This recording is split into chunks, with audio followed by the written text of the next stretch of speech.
안녕하십니까. 크로스오버투 자연의 탐색 바로 시작하겠습니다. 자, 이번 주제는 자연의 이해인데요. 자, 우리는 어떻게 자연을 이해하게 되었나? 좀 더 범위를 좁혀보면 우리는 어떻게 자연을 과학적으로 이해하게 되었나요? 라는 이야기인데요. 우리 주변을 한번 둘러보면 아주 다양한 자연현상들이 아주 끊임없이 일어나고 있고요. 근데 그 중에 어떤 자연현상들은 굉장히 규칙적으로 반복적으로 일어나요. 대표적인 것은 아침에 해가 뜨는 것이죠. 낮이 되면 해가 높아져요. 그리고 구름도 보이고요. 구름이 많을 땐 비도 오죠.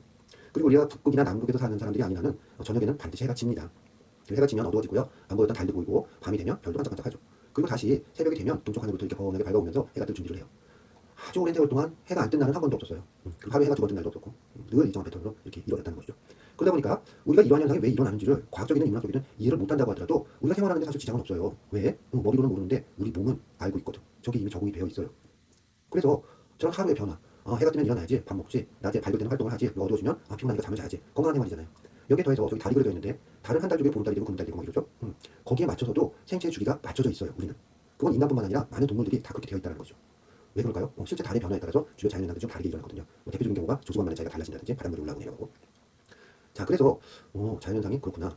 그러면 진짜로 자연현상 우리 따로 이해할 필요 없네. 머리로 몰라도 몸으로 다 이미 알고 있는데. 하지만 그래도 자연현상을 이해하면 뭔가 좋은 점이 있지 않을까요? 한번 생각을 해보죠. 자, 일단 이렇게 하루 주기로 일어나는 자연현상이 왜 이렇게 일어납니까? 하는 것들은 이미 여러분들은 다 알고 있어요. 초등학교 때 다 배웠죠. 지구는 평평하지 않고 저렇게 동그란 공 모양으로 생겼는데요. 보기에는 공이지만 엄청 커요. 그래가지고 지구의 평균 반지름은 대략 6,371km에 달합니다. 평균이라고 얘기를 하는 것은 적도지방은 반지름이 좀 넓어요. 왜냐하면 원심력 때문에 적도지방은 부풀어있거든요. 그래서 극지방 쪽의 반지름은 저거보다는 좀 좁다. 우리가 지구 반대편까지 가고 싶습니다. 여기서 생각해보면 아르헨티나에 있는 부에노스아이레스에 해당이 될 텐데 땅을 뚫고 갈 수는 없으니까 지면으로 이렇게 따라서 가야 될 텐데 대략 6371에다가 3.14번 되겠죠? 대략 2만 킬로 정도 될 거예요. 걷거나 헤엄쳐서 가기에는 너무 멀고요. 배를 타고 가기에도 며칠 걸리겠죠. 비행기 타고 가도 하루 종일 가야 될 정도로 엄청 먼 거리예요. 그러다 보니까 우리가 보통 운동장에 서가지고 이렇게 주변을 둘러보게 되면은 지구가 평평하다고 느껴지지 둥글게 느껴지는 사람은 아마 없겠죠, 직관적으로.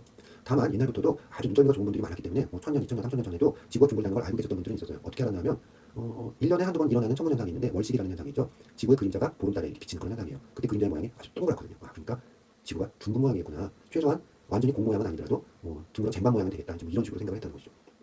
어쨌든 지금은 저게 둥글다는 걸 알고 있고요. 우리는 실시간으로 지구의 둥근 모습을 볼 수도 있어요. 어디서 보냐? kma.go.kr 우리나라 기상 페이지 주소죠. 들어가 보면 천리안 이용해서 찍는 우리 지구의 모습이 항상 보여지고 있다. 보고 싶은 분들은 지금 들어가 봐도 돼요. 자, 그럼 저게 크니까 무게도 엄청나겠죠. 그래서 5.9, 그러니까 6이라고 하면 6에다가 공을 24개나 붙여야 됩니다. 당연히 kg이고요. 1kg만 들어도 엄청 무거운데 저렇게 무거우니까 지구는 어마어마한 무게를 가지고 있는 것이죠. 자, 그래서 저런 질량, 당연히 중력도 클 거예요. 아직도 외우고 있는 학생들이 있을지 모르겠는데 지표면에서의 중력 가속도의 크기는 9.8m/s 제곱이죠. 그게 어느 정도 크긴가요? 책상에 앉아서 공부하다가 졸려 그래서 졸다가 콩 하고 이마를 박아서요. 굉장히 아프죠. 그 정도 키면. 굉장히 큰 중력이 작용을 하다 보니까 불면 휙 날아갈 수 있는 이런 기체 상태의 대기들도 지구 표면에 이렇게 다 붙어 있어요. 그래서 그런 걸 우리 대기권이라고 하는데 우리 생존에 있어서 굉장히 중요한 부분이죠. 호흡을 하기 위한 산소 한 21% 정도 있고요. 질소가 한 78%, 수증기가 한 1% 내외에서 편차가 좀 크고 그다음에 기타로 분류된 저 알곤이 한 0.9% 정도 있어요. 그래서 이 다섯 가지 구성 요소가 이 네 가지 구성 요소가 99.9% 정도 되고요. 0.1% 정도에 해당되는 것이 이산화탄소, 네온, 힐륨, 메탄, 그다음에 크립톤, 수소 이런 기체들이 있는 것이죠. 대기가 우리 생존에 굉장히 중요하다고 하는 것은 호흡을 위해서도 중요하지만 태양에서 오는 그런 강한 자외선도 막아주고요. 그 다음에 맞으면 굉장히 치명적인 피해를 줄 수 있는 그런 작은 그 소행성들, 운석들이죠. 이런 것들이 대기권을 들어오면서 이렇게 불타버린다고 하는 것은 굉장히 우리의 생존율을 높여주는 그런 역할을 해주는 것이죠. 자, 지구는 저렇게 끊임없이 돌고 있는데요. 실제는 굉장히 천천히 돌아요. 그래서 자전주기는 23시간 56분 4초 정도 되는데요. 왜 24시간이 아니고 24시간에서 3분 56초가 빠졌나요? 그렇죠. 자전주기라고 하는 건 한 바퀴를 도는 시간이고요. 하루 24시간은 오늘 해가 보였는데 다음날 해가 다시 보일 때까지 시간이에요. 왜 그 다시 보이는 시간이 좀 달라졌을까요? 왜냐하면 공전 때문에 그래요. 지금 저거 사진을 보면 그 북쪽, 그러니까 그 북극 위에서 하늘에서 내려다보면 지구는 반지계 방향으로 돌고 있죠. 그렇게 북쪽 하늘에서 멀리 보면 태양이 보일 거예요. 그럼 태양을 중심으로는 지구가 역시도 반지계 방향으로 공전을 합니다. 그러다 보니까 지구가 한 바퀴 도는 24시간 동안 어저께 봤던 태양이 그 다음날은 약간 뒤에가 있게 된다는 것이죠. 지구가 움직였으니까. 쉽게 얘기하면 내가 걸어가면서 옆을 툭 봤더니 예쁜 강아지하고 고양이가 놀고 있네. 그래서 조금 이따 다시 그 생각이 나서 옆을 툭 봤으면 어때요? 고양이와 강아지가 나하고 같은 속도로 뛰지 않는다 그러면 옆에 보이질 않고 약간 더 돌아봐야 보이겠죠. 그 돌아보는 정도가 저 4분에 해당되는 것이다. 실제로 24시간을 24시간 곱하기 60분 한 1,400 얼마 나올 텐데 그거를 365.25일자로 나누면 4.9 정도가 나와요. 4.9 정도. 그러면 그 9를 다시 60초로 환산하면 3분 56초 정도가 되겠죠. 자, 그러면 1년이 365일인데 이것을 1년으로 해서 지구의 나이는 얼마인가요? 지구의 나이라는 건 지구가 만들어진 시기가 지금으로부터 45억 년 전이라는 것이죠. 굉장히 오래된 것 같지만 우주가 만들어진 것이 대략 140억 년 전으로 추정을 하기 때문에 우주가 만들어지고도 거의 100억 년이 지난 다음에 지구가 만들어졌어요. 그러다 보니까 그 사이에 우주에서는 별이 만들어지고 별이 폭발하기도 하고 은하가 생기고 은하끼리 충돌을 하고 어마어마한 일들이 많이 벌어졌다는 것이죠. 그래서 그 과정에서 초기 우주에서는 수소, 헬륨 이런 가벼운 원소들만 있었다 그러면 그런 여러 가지 이벤트를 겪으면서 굉장히 무거운 입자들도 만들어지게 돼요.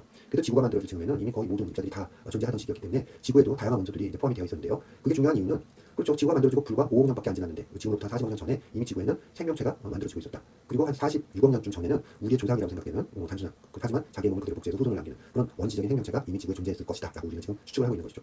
자, 이게 왜 중요한가 하면요.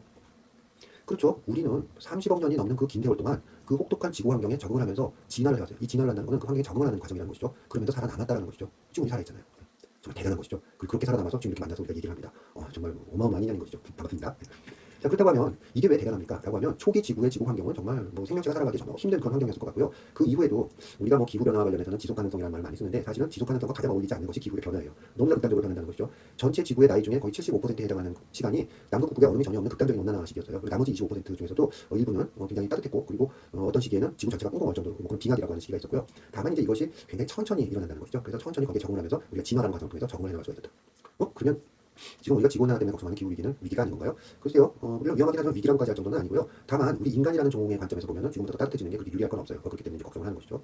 그것보다 사실 더 걱정이 되는 거는 그렇게 천천히 변하는 기후변화가 아니라 어떤 이벤트가 벌어졌을 때, 어떤 사건이 벌어졌을 때 굉장히 극단적으로 기후가 변하는 경우를 생각해 볼 수 있는데요. 예컨대 어떤 이유 때문에 지구 전체에서 아주 동시다발적으로 격렬한 지각 활동이 일어납니다. 화산 활동 같은 게 있다는 거죠. 그럼 지구가 막 다 그 화살재에 덮여가지고 햇빛이 들어오지 못해요. 그러면 그게 이제 빙하기로 이어질 수도 있고요.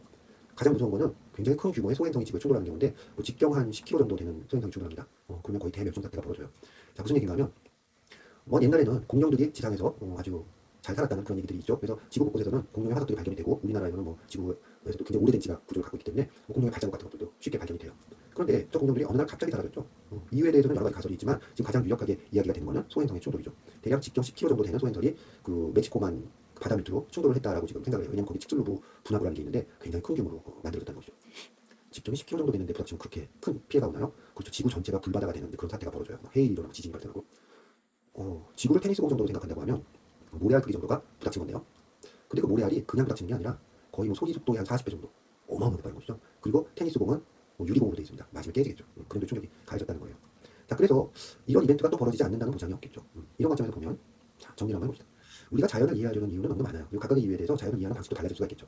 하지만 그중에 하나의 이유로 생각할 수 있는 것은 우리 주변 환경 변화에 보다 좀 능동적으로 대응할 수는 없을까요? 어떤 물리적인 결과를 이끌어내고 싶다는 것이죠. 이런 관점에서는 아무래도 과학적으로 자연을 이해하는 것이 훨씬 유리한 면들이 많다는 것이죠.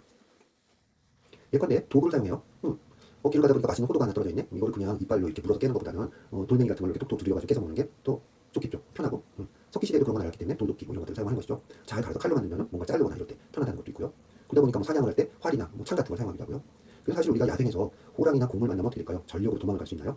안 돼요. 그분들은 엄청 달리기를 잘하세요. 그리고 막 나무 위로 숨으려고 한다고 해도 곰은 또 나무를 얼마나 잘 타요. 그러다 보니까 옛날에는 그런 분들을 만나면 그냥 앉아서 기도를 하는 수밖에 없는데 도구를 사용하게 되면서 어느 정도 대응을 하게 됐고 그리고 지금은 굉장히 무서운 도구를 개발했죠. 총이라고 하는.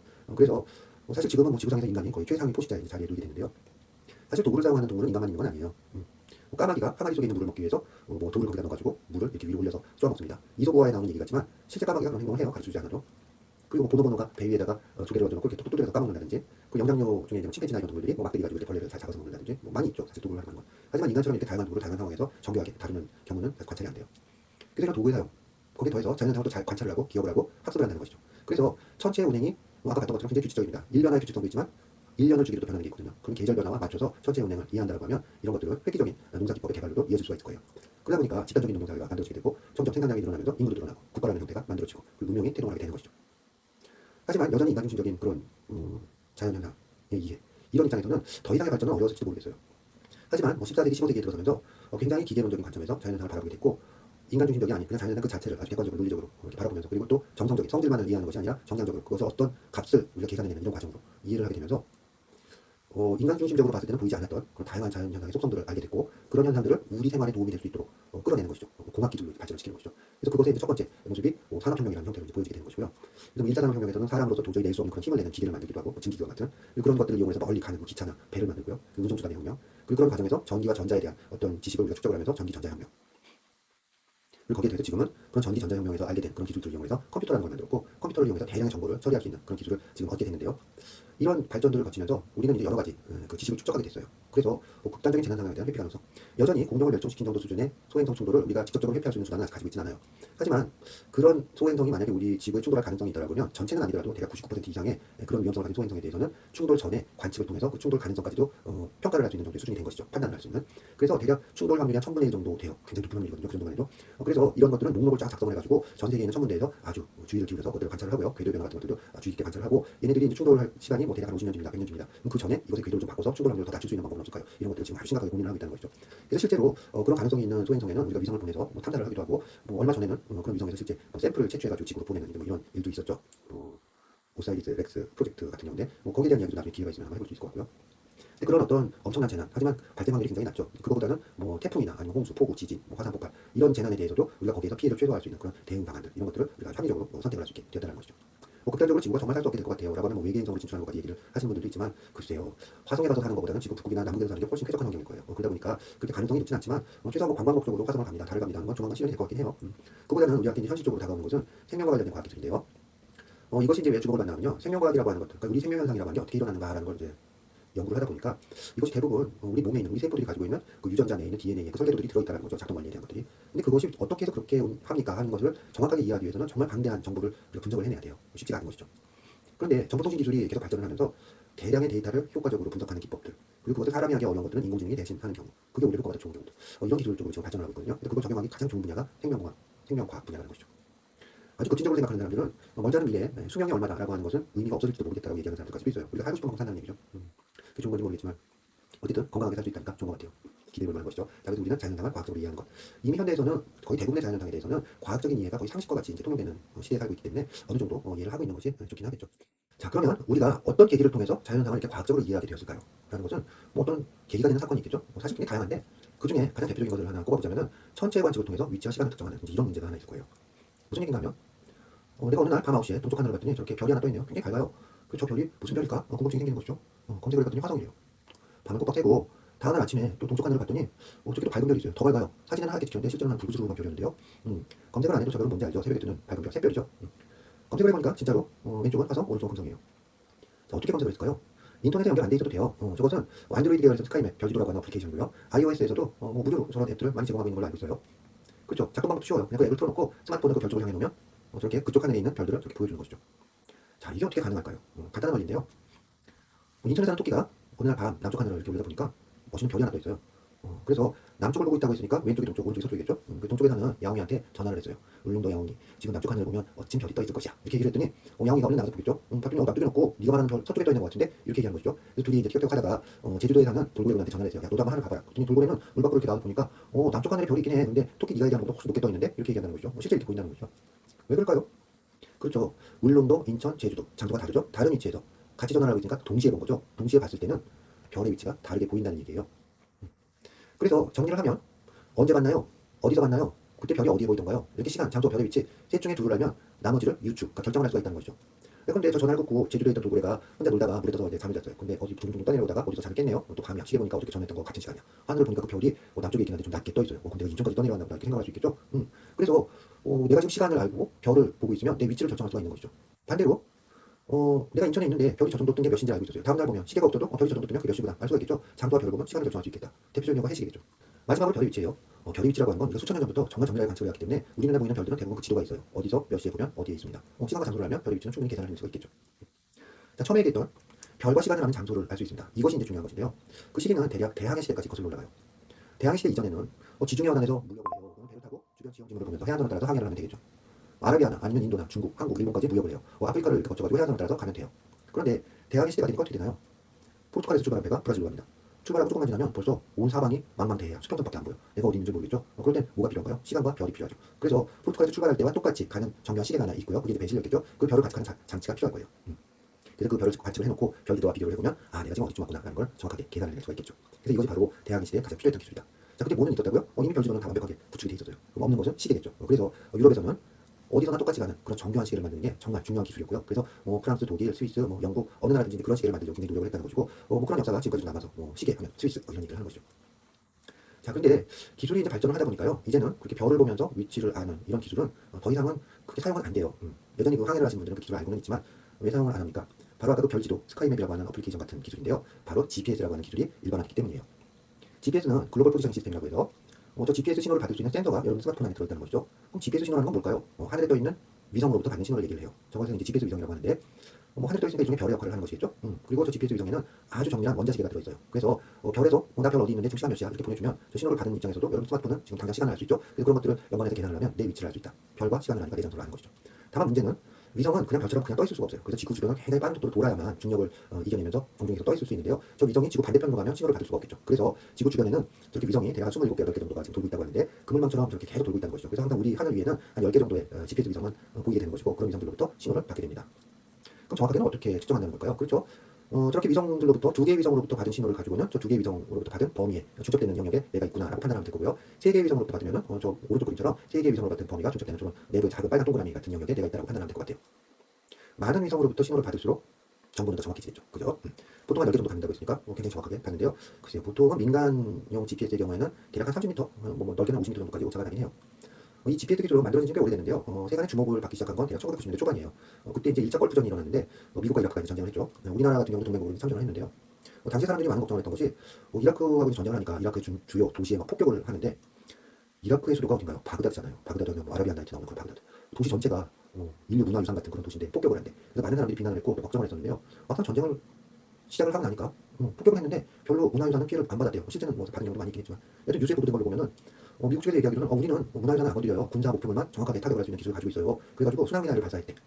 순항미사일이라는 건 비행기처럼 하고 날아가는 미사일이거든요. 그래서 얘가 날아가서는 군사 목표물에 창문으로 쏙 들어가는 거예요. 미사일이. 그것을 그 미사일 앞에 텔레비전 카메라를 달아가지고 다 중계를 막 해주는 거죠. 그러니까 군사 목표물만 뽑아가지고 주변에 있는 문화유산을 멀쩡했습니다. 저게 어떻게 돼? 라고 했더니 GPS 기술을 이용을 했어요. 굉장히 유용한 기술인 거죠. 지금은 민간국제항공기구 아이카오라고 하죠. 거기에서 이미 GPS 기반의 이런 항공 관제 그 규정들이 다 표준화가 돼가지고 이제는 GPS는 아주 일반화되어 있는데요. 사실 그때 처음에 얘기하셨을 때 굉장히 놀라운 기술인 거죠. 자, 그러면 말이죠. 이 기술은 지금 듣고 보니까 민간에서도 사용을 하지만 군사적 목적으로 굉장히 유용하게 사용되는 기술이네요. 전쟁이 일어났을 때 GPS 기술을 많이 사용하는 것이 우리 적대 관계에 있는 국가라고 하면 방해를 해야 될까요? 못 쓰게 해야 될까요? 그렇죠. 그래서 우리 인천국제공항도 가끔 GPS 교란 공격을 받게 되는데 북한에서 그런 공격을 한다는 거죠. 그렇다고 하면 한번 생각해 봅시다. 이 GPS는 민간용과 군수용이 따로 있겠죠. 군사적 목적으로 쓰는 게. 그리고 이 GPS 기술은 미국에서 개발한 기술인데요. 만약에 미국이 전쟁이 벌어진다고 하면 이 GPS 기술, 특히 정교한 군사적 목적의 GPS 기술을 적대적인 관계에 있는 국가에서는 사용하지 못하도록 하겠죠. 그렇다고 하면 이런 위성항법 시스템은 어때요? 국가 안보나 이런 것과 직결되는 굉장히 중요한 기술이 될 수 있잖아요. 그러다 보니까 이런 위성항법 시스템은 사실 GPS 말고도 여러 가지가 있어요. 사실 이런 GPS 기술을 통칭해서 GNSS라고 하는데요. 범지구적인 위성항법 체계 이렇게 번역을 하면 되겠죠. 그래서 GPS는 미국에서 개발한 기술이고요. 근데 유럽연합 EU에서 개발한 거를 갈릴레오라고 하고요. 그 다음에 러시아에서 개발한 것이 글로나스, 그 다음에 마지막으로 중국에서 개발한 것이 BDS, 메이더우라고 하는 위성항법 체계예요. 그래서 이런 패권 국가들 그리고 그런 유럽연합 같은 국가 집단은 이미 독자적인 그런 위성항법 체계를 가지고 있다는 것이죠. 물론 우리나라는 저런 패권 국가에 속하지는 않지만 우리도 국가 안보가 굉장히 중요한 나라 중에 하나죠. 그러다 보니까 GPS만 마냥 믿고 있을 수는 없어요. 당연히 일본도 그렇겠죠. 인도도 그렇고. 그래서 인도나 일본 같은 경우는 범지구적 규모는 아니지만 자기 국가가 속해 있는 그런 범위만을 지역적으로 위성 항법 체계를 갖추고 있어요. 인도에서 이제 갖추고 있는 게 있고요. 인도의 그 위성 항법 체계는 우리나라하고는 이제 지역이 멀어서 우리한테는 유용하진 않은데요. 일본에서 개발한 것은 어때요? 거기 나라가 붙어 있잖아요. 그러다 보니까 저것은 우리에게도 굉장히 중요한 역할을 해준다. 미츠비키라고 하는데요. 굉장히 정밀한 위치 정보를 제공해주고 있어요. 우리나라도 당연히 독자적으로 개발을 하고 있겠죠. 그래서 KPS라고 하는 한국형 위성 항법 시스템을 지금 개발 계획인데요. 2035년을 목표로 지금 계획을 잡고 있다고 알고 있어요.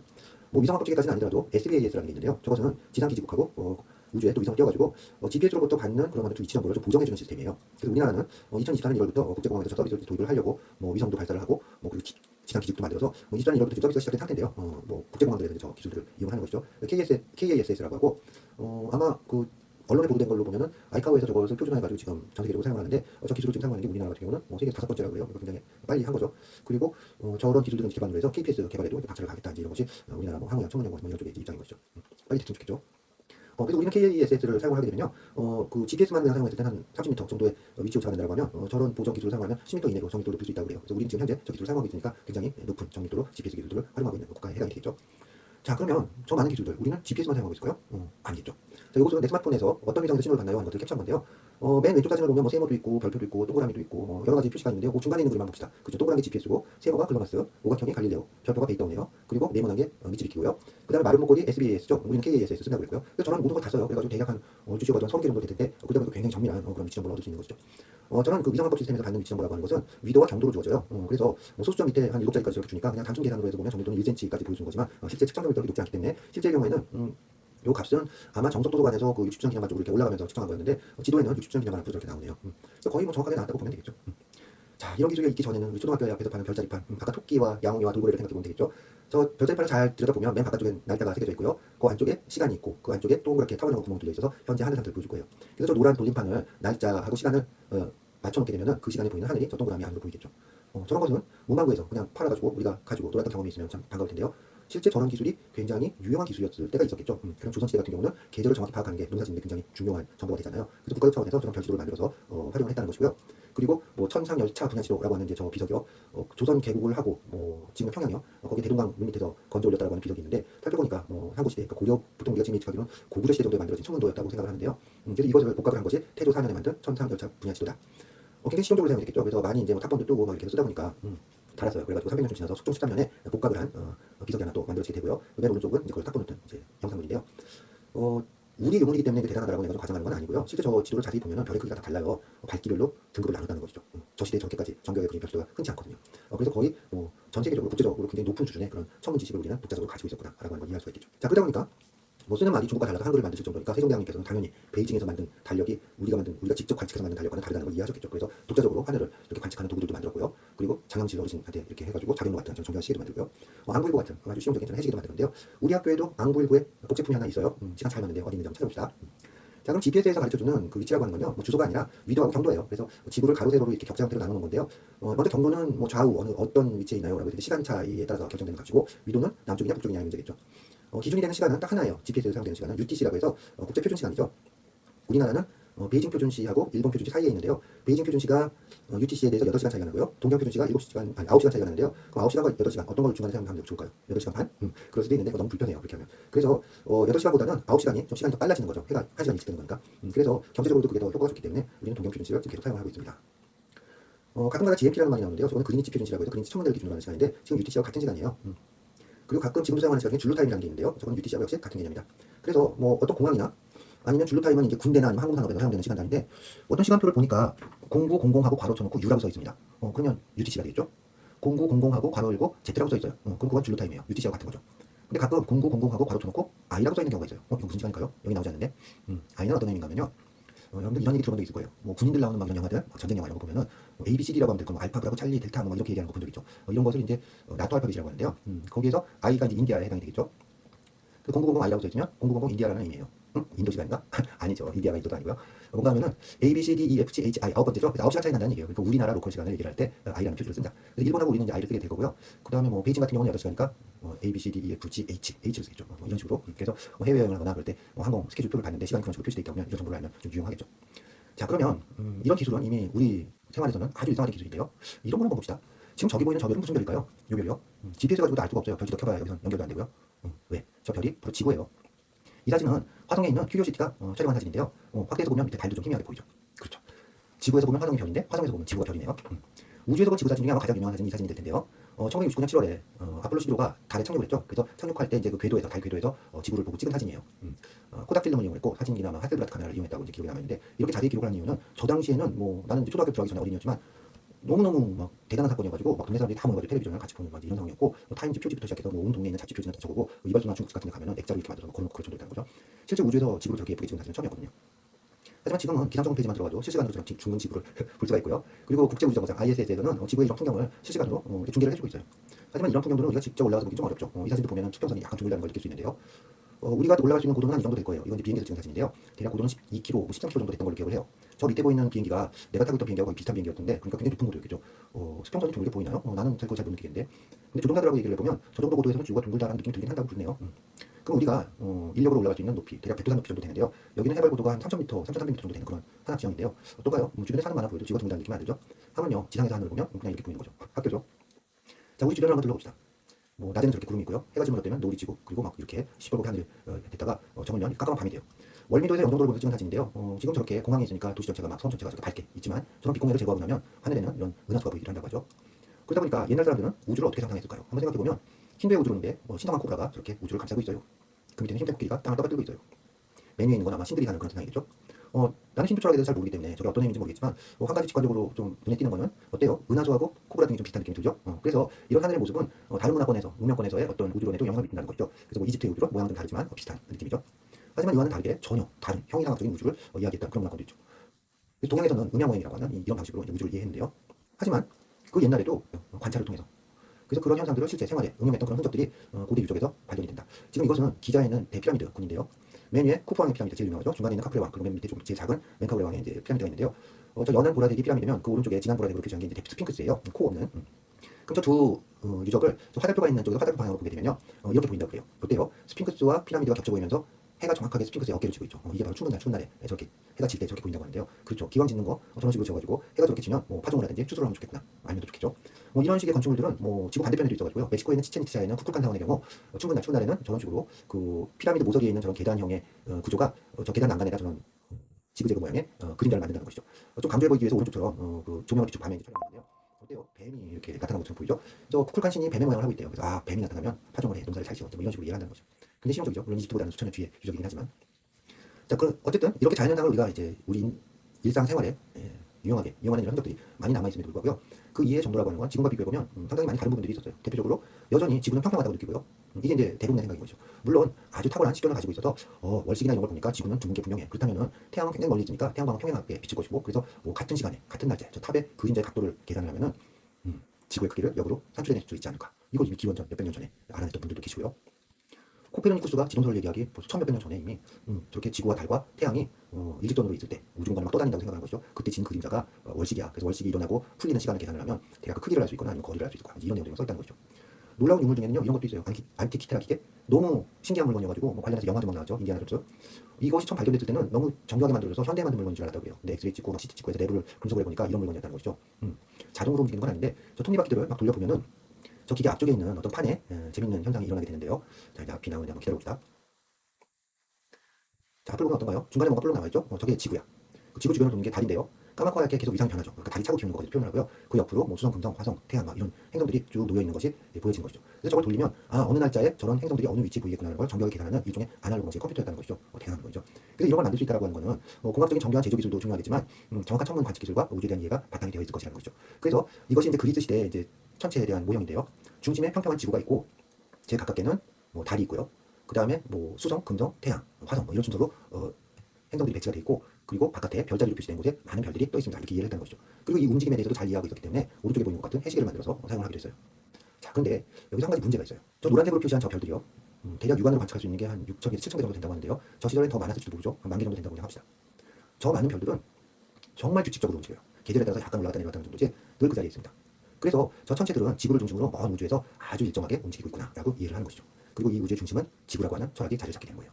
근데 문제는 뭐냐? 그 안에 있는 저 7개의 별이요. 태양, 달, 그 다음에 수성, 금성, 화성, 토성, 목성까지. 저 별들은 움직임이 너무 불규칙적이어가지고 도저히 예측을 할 수가 없어요. 그래서 도대체 저런 별들의 움직임을 어떻게 설명해야 되나요? 하는 것이 너무나 어려운 문제고요. 이런 부분을 해결할 수 있는 여러 가지 가설들, 모델들이 이제 제안이 돼요. 그래서 그 중에 하나가 바로 지동설이다. 그래서 지동설, 그러니까 천동설에서 지동설로 넘어가는 과정에서 거기서 그 이전까지는 드러나지 않았던 또 다른 굉장히 중요한 자연현상들이 발견이 된다는 것이죠. 그래서 이런 과정을 통해서 과학이 아주 비약적으로 발전할 수 있는 그런 토대가 마련이 된다는 얘기예요. 그래서 이런 부분들은 우리가 다음 시간에 이어서 더 이야기를 해보도록 하죠. 자, 오늘 긴 시간 강의 열심히 들어주셔서 고맙고요. 우리 다음 주에 다시 만나요. 안녕.